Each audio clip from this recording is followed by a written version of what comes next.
The Legend of Spud Murphy. Chapter 4. A Good Book. For the next few visits, I sat on the carpet pretending to read. I sat there until I felt sure the pattern from that faded old carpet had transferred itself onto my bottom. Marty spent most of the time licking his forearm, but it was no use. The stamp didn't fade, and now he had a blue tongue too. Sometimes Mum arrived early to take us home and would catch me pretending to read. "Now there's a sight to make any mother smile," she said. "I knew you would love reading if only you would give it a try." That was it. We were doomed. 3 afternoons a week, Mum decided we would spend 2 hours in the library. So 3 times a week we pretended to read quietly.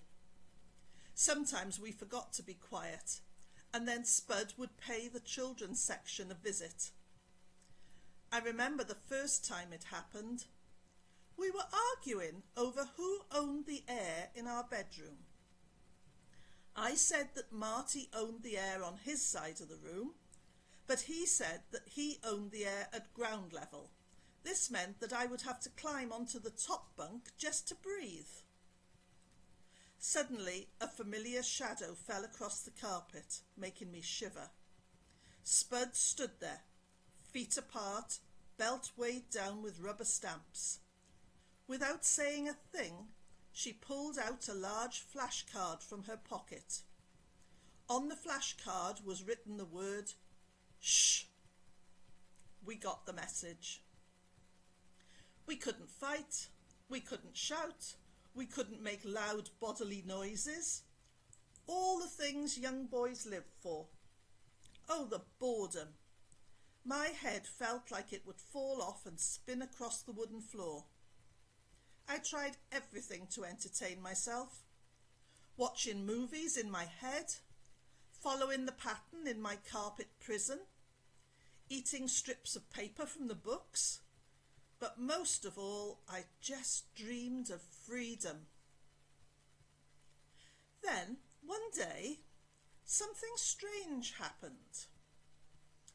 I was pretending to read a book called Finn McCool, the Giant of Ireland, when something caught my eye. It was the first sentence of the story. Finn McCool, it said, was the biggest giant in Ireland. There was something about that sentence. It was interesting. I decided to read a bit more. I wouldn't read the whole book, no way, but maybe just another couple of sentences. Finn had a problem, said the book. Angus MacTavish, the biggest giant in Scotland, wanted to fight him. Well, I couldn't stop now. 2 giants fighting.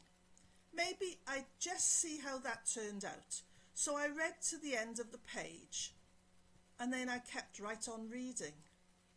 Before I knew it, I was lost in the tale of Finn McCool and Angus MacTavish.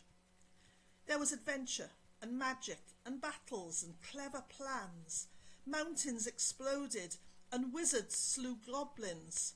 Magic goats talked and princesses turned into swans. It was another world. "Ready to go?" said a voice. I looked up. It was Mum. "What are you doing here?" I asked. There were bags of shopping bags in Mum's hands. "What do you think I'm doing here? It's time to go." I hugged the book to my chest. "But we just got here. It's only..." I stopped talking because I had spotted the wall clock. It was 5 o'clock. I had been reading a book for almost 2 hours. I looked across at Marty. He was still reading. A book with a picture of a dragon on the cover. What was going on here? "Come on now, your dad will be waiting." To my complete amazement, I realised that I didn't want to leave my book behind, and neither did Marty. But Mum. Yes, Marty? I've not finished my book. Neither have I. Mum put down the shopping bags and gave us both a big hug. Right out in public. It's a good thing our friends didn't hang out in libraries.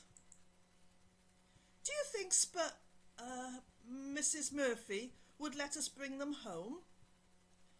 Mum picked up the bags. Of course. You have your cards, don't you?